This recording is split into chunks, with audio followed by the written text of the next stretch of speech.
Whenever I'm learning a new language, the first place I usually like to start is learning how to declare variables so that I can use those values throughout my application.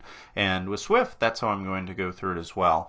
It's important to know that when you're using variables in Swift, you actually have two different options. And those options are, they use keywords. One is var and the other is let. So anytime you're declaring a variable, you're going to either start it off with the prefix of var or let.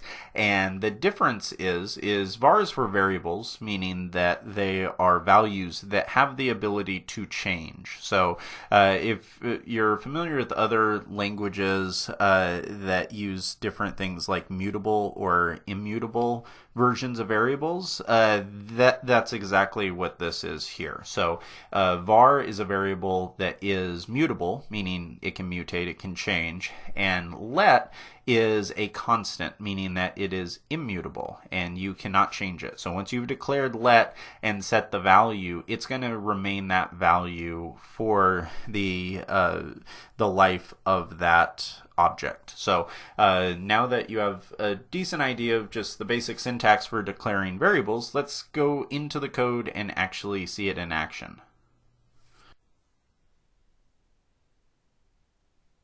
Okay, in this episode, we're going to have some fun with the code. So we're going to learn a little bit about variables, constants, the differences, and also some things about typecasting as well. So if you're not familiar with all those things, that's perfectly fine. We're going to take it step by step, and you're going to actually see those values as they show up in the console on the right hand side. So the very first thing I'm going to do is just create a constant. So I'm going to say let the answer equal 42.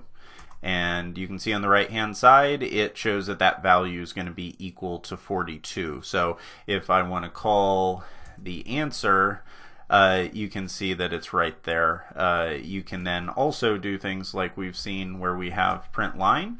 I could do print line and then do the answer inside of it, and it prints it out. One thing you may notice, because I'm using the console and I'm actually printing this, it converts it into a string over here. So that's just one thing to note when you're taking it. Even though it's an integer, it's getting shown as a string, but don't let that confuse you. That's just because we're using the print line console. So you can now see that that's how you set up a constant. Now to set up a variable, we're going to say var, and then we'll go with light saber color, and we're going to go with blue. And now you can see that there's some color differentiation. Because this was an integer for 42, it set it up as purple. Your ID may do a little bit differently, but this is a string and it set it up as red. So you have a distinction to know that these are different data types. And you can see also here on line 3 that 42 was an integer. And here in line 6, it's a string even when we're not printing out the console. Just the value itself is a string. And so you can call it the same exact way that you did before, and it prints out blue because that is what the value is.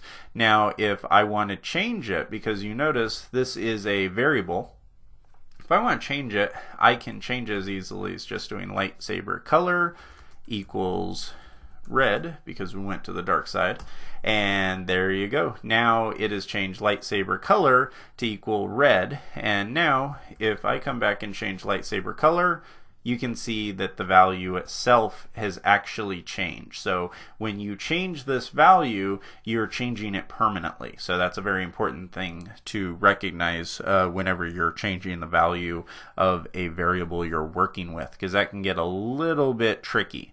Now, what happens if, say, we wanted to change and do the same thing with the answer? So we have up top the answer is 42. So let's try to do the same thing. If we say the answer and we say equal to 37, what happens?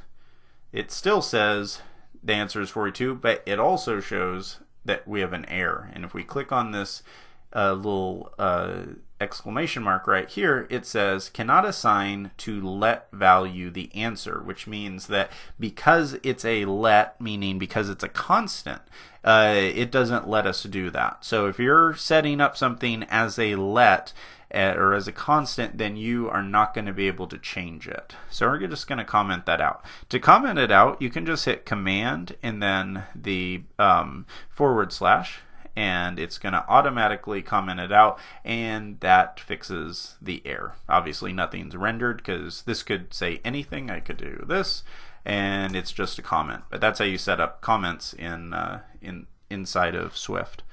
Okay, so you've seen how to set those values up. Now, if you want to do some string interpolation, which means that if you want to put content together and you want to put the content with one of these variable values, you can also do that pretty easily. So I'm going to do another print line, and in here I'm going to just say Darth Vader's lightsaber.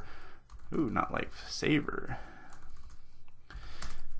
Was. Now the way that you do this, you can see the strings printing out just as you'd expect it to. But if I want to put this value in there, there's a very special way of doing it, and it's pretty easy. You're going to do a / like this, and then parentheses. And now anything in the parentheses is perfectly viable to use Swift type code. So I can do lightsaber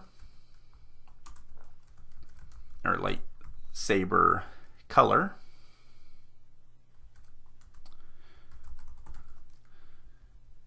and there you go. Look on the right hand side, you can see that it took the latest value that we had for lightsaber color and it dumped it right in here, and now we can combine our content and put this right here. Now you may wonder, is this working just because this is a string, which I think is a perfectly good question, because there are some languages that don't really like you combining strings and integers. So let's see what happens when we try to do our other value. So if I say the meaning to life is, and then do the same exact syntax and say the answer, and you may also notice you're not getting nice autocomplete the way you are before. That's perfectly fine. That's just something with Xcode.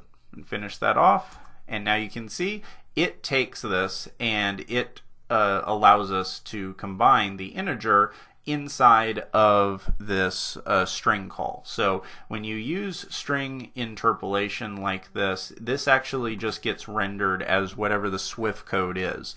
And so you can also see some other some other options that you could do.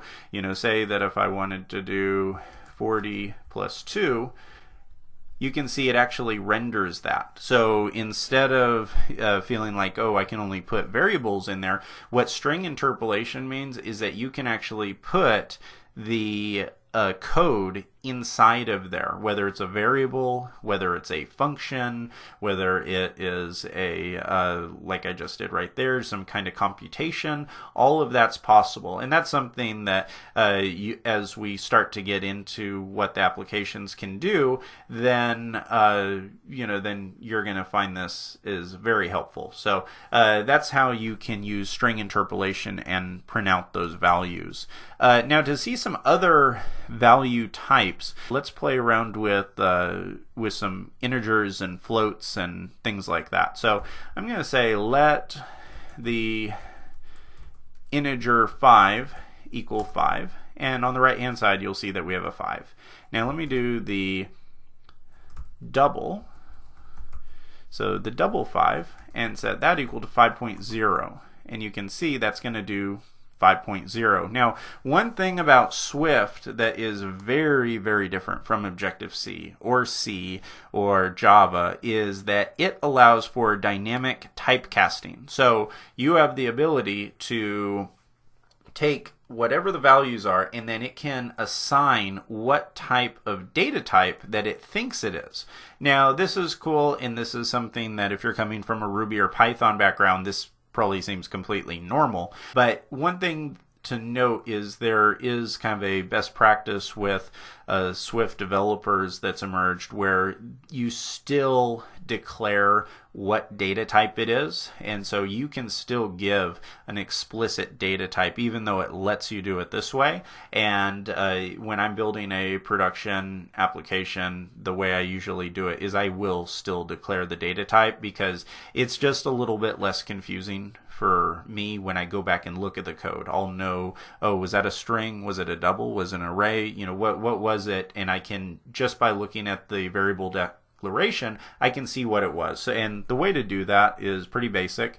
I'm going to say let explicit double, I'm just going to do exp double 5 and say semicolon double, and make sure you do a I'm sorry, colon double, and make sure you do double with a capital D, because what this is doing is actually calling the class double, and then set that equal, and make sure you spell it properly, set that equal to 5. And now you can see what happened is, even though I set the value as 5 and not 5.0, here on the console it shows that because it's a double, it's automatically at 5.0, which is a neat thing that it does. So let me do the same thing for a float. So I'm going to say float 5 and declare that as a float. And when that prints out, it does the same exact thing. So that's a really neat way that Swift lets you have a lot of flexibility. You have the ability to go and say, I want to just, you know, kind of be a little bit wild and free with it and let all of my variables not even know what type they are, and have that have Swift and the compiler figure it out at runtime. Or you can be a little bit more explicit and say what data type it is. I'll leave that up to you, but it is definitely a common best practice to still declare the explicit variable type, just because it's a little bit easier to read and it can help you as you're debugging your application later on. That's the difference between dynamic and then declaring your explicit data types. Then we also have the ability to combine or concatenate things. And so when we do that, there's a few different options. So let me do let statement equals my name is, and then give it a space, and then put another one, say name, and I'll just give my name. And then I can create a sentence variable that takes in both of those. So I can do sentence equals, and just do statement plus name.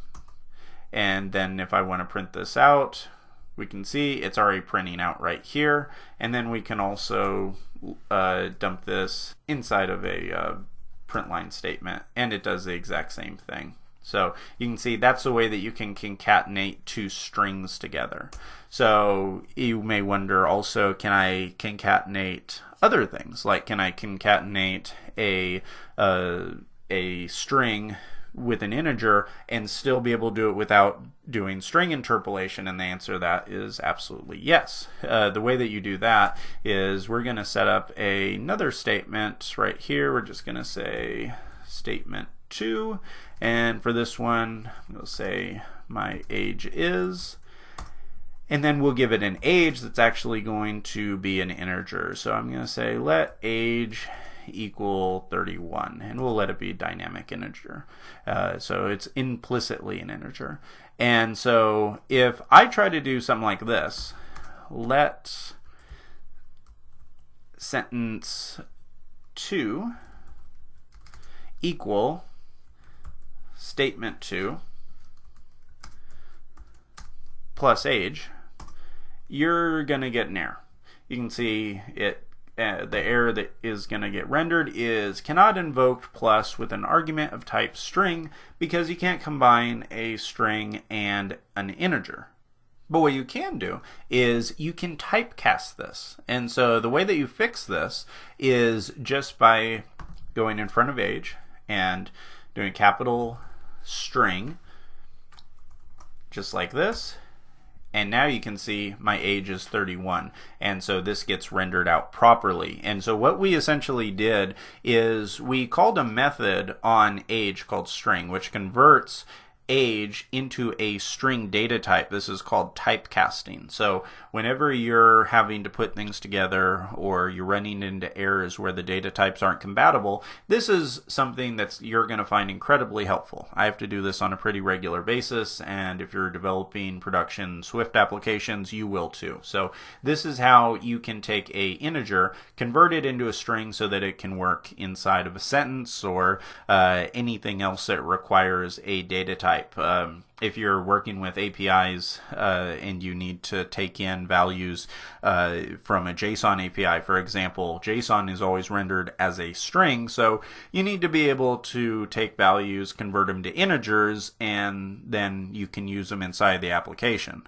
The last thing that I'm going to cover in this video is using multiple values, and so there's some ways that we already talked about where you can take in certain values and plug them in with string interpolation, and I'm just going to do it a little bit more explicitly here. So I'm going to say let num of northern kings equal 2, and let num of southern kings equal 3, and then I'm going to say let complaint equals there are, and now we do our string interpolation, and I'm going to put in here num of northern kings plus num of southern kings, like so, and say kings trying to claim the Iron Throne. And there you go. So now you can see that all works. We took in both values, which is 2 and 3, and it just added those values up together, put them inside using string interpolation, and placed them inside of the sentence. So that's how you combine those values and use multiple values inside of a string. So good job if you went through this video. It was a little bit longer, but you now have the ability to declare variables, both constant and mutable variables. You have the ability to do typecasting, to take different value types to be either implicit or explicit with your data type calls, and also to use string interpolation to print everything out. So great job if you went through that, and next we will get on to using arrays and dictionaries.